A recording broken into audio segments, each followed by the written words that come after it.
Hey guys, what's going on? Inception here, and welcome to another video. Ladies and gentlemen, we have the new Gabriel card to review today, and it is a team of the season from the League One. So we're looking at a card that is 6'3" with low high work rates, left-footed with 2-star skills and a 2-star weak foot. So for me personally, playing him in the left center back position to make those outside foot passes, or not outside foot passes, excuse me, outside passes, and those certain interceptions when people are trying to utilize certain space in the 18-yard box.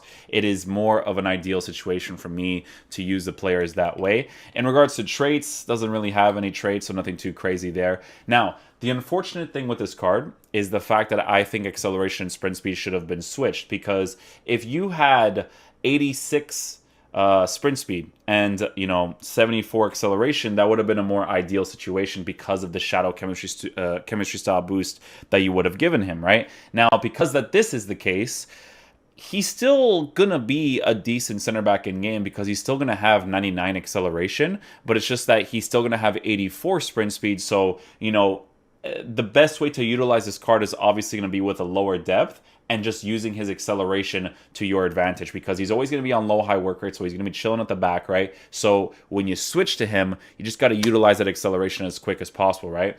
But problem with the acceleration is that it's not really going to compensate that well for the 6'3" height and 70 dribbling with 61 balance, but it'll still be very, very usable, right?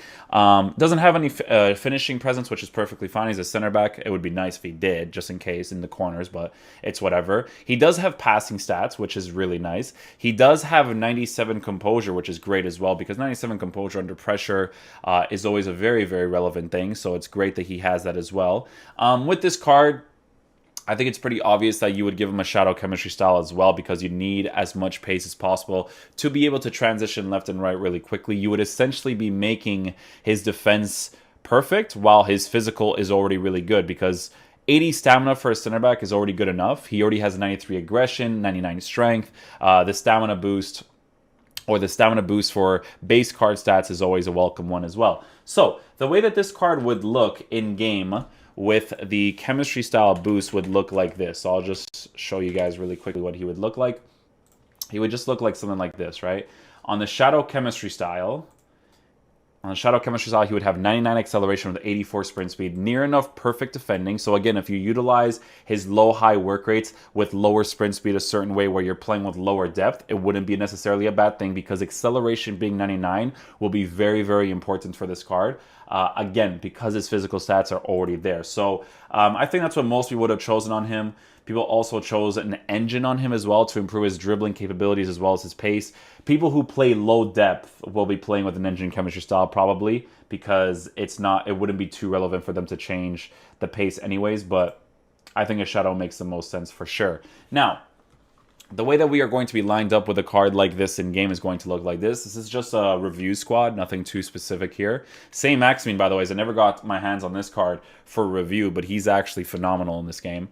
But with Gabriel's card, we are going to line up like this. We're going to be using the 4-2-3-1 as we normally do. I'll probably switch between the 4-2-3-1 with pressure on a heavy touch and the one with balance as well, because I want to see how he's going to move around the pitch with the depth set at 5.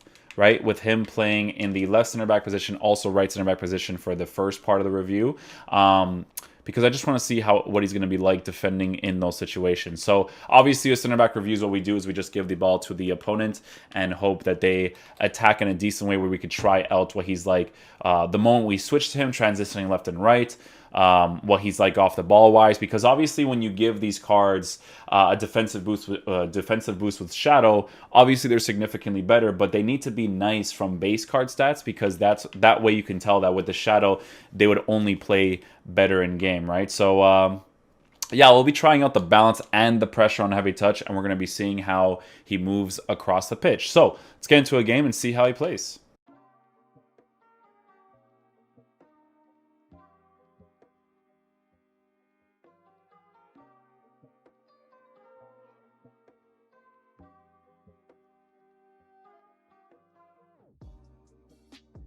Nice little tackle right there with Gabriel. Nicely done. Tracking with him wasn't too bad right there, actually.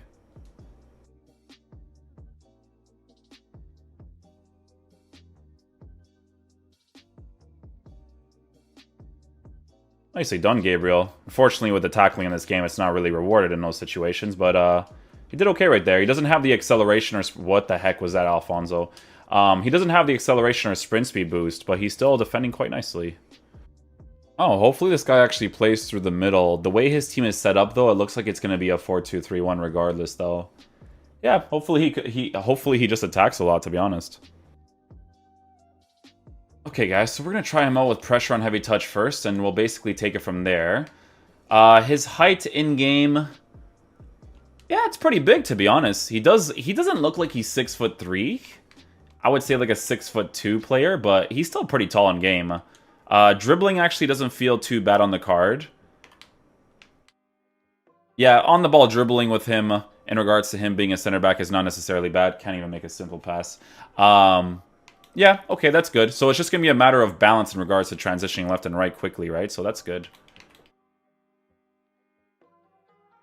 Okay, a little bit of pressure right there. Let's see what his off-the-ball movement is like here. We'll switch to Jemerson right away. Little shielding.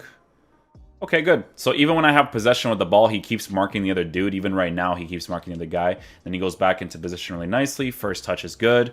Being able to do those outside passes with his left foot is beneficial. Then being able to tuck, take a touch in the middle right there and then pass across is nice too. So, okay, not too bad. I want to judge his off-the-ball movement a little bit more, though, so we have to keep analyzing that. Nice. Good little reach right there. His height... Very, very important in that situation to intercept that opportunity. I like to aggressively push them up a little bit just to see if they actually can intercept the ball from time to time. It's not ideal in this game because of the way that it's set up to manually defend in those situations because it kind of makes your team more open. You should have to manually defend, but, it's the way that it's kind of set up right now. But, yeah, he does a decent job over there with the interception. Alright, so no second man press. I don't really want to switch to anybody here because I want to see how he moves. Okay. Pretty generic defending, I would say. He definitely needs the defensive boost because there's no reaction to him doing like a simple dribble right there, which they would do a small reaction to it. But in that situation, if I were to switch to him and then instantly accelerate into the play to try to defend, he might have actually done an okay job, right? So now that we've analyzed his off-the-ball movement, it's like... It's pretty generic, right? Generically good. It's not like terrible because obviously with a shadow he'll be really good because most of the defenders are. It's more about physical presence, pace, and all that kind of stuff afterwards with center backs that make them more relevant, right? So you can see that on pressure on heavy touch, he gets a little bit aggressive, but with the low-high work rates, he gets back into position pretty quickly, right? So pretty solid right there. Doesn't get the ball, but does go back into that position to get that ball back really quickly. Again, low-high work rates being super noticeable once he pushes out of position. Okay, so let's see what he does here. Marks the player. We'll switch to him this time. There you go, nice little tackle. So, very important thing here when it comes to defenders is being able to tackle without actually pressing the tackle button. When you just jockey shield, your player needs to have the understanding of being able to tackle in those situations without you having to tell him to do anything, right? So, very good that he actually did it right there without me doing anything. Again, no second man press. Just playing off of my other center backs. We'll overcommit Jemerson a little bit here. Switch to Gabriel. Defensively, really nice again. Didn't really do too much right there. It was more like his height and his body type that actually helped that situation. But he does feel incredibly usable so far.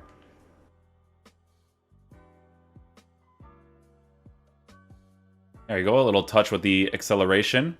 Defensively, he's actually pretty solid, guys. He doesn't... I don't have to press the tackle button with him.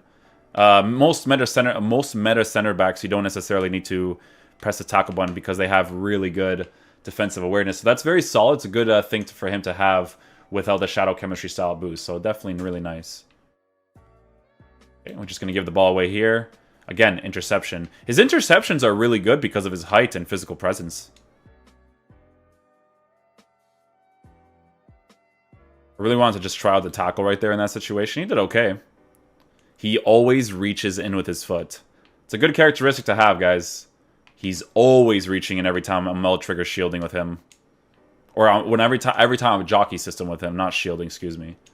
Alright guys, so final verdict on the card is that for the SBC price range, it's not really worth 211k, right? If you guys want to buy it outright, but you know, if you're doing it through the bronze pack method, it's one of those cards that you unlock. You could potentially use him for fun, but he still wouldn't necessarily be ideal. Now, you could potentially want to get him for the League One and Brazilian links, but I feel like there's a few things you can work with in regards to that, because the only link that you'd be working with is the Renato Sanchez link in regards to him being from Lille, and maybe Cyprian, or not Cyprian, what was that card again? The one that was like Econe's Lille card, the French one. He was really sick to use too. I actually really enjoyed using him. So if you're doing it for a fun concept, you want to link it up and whatnot, then cool. As a Lille player, there's obviously sentimental value there as well.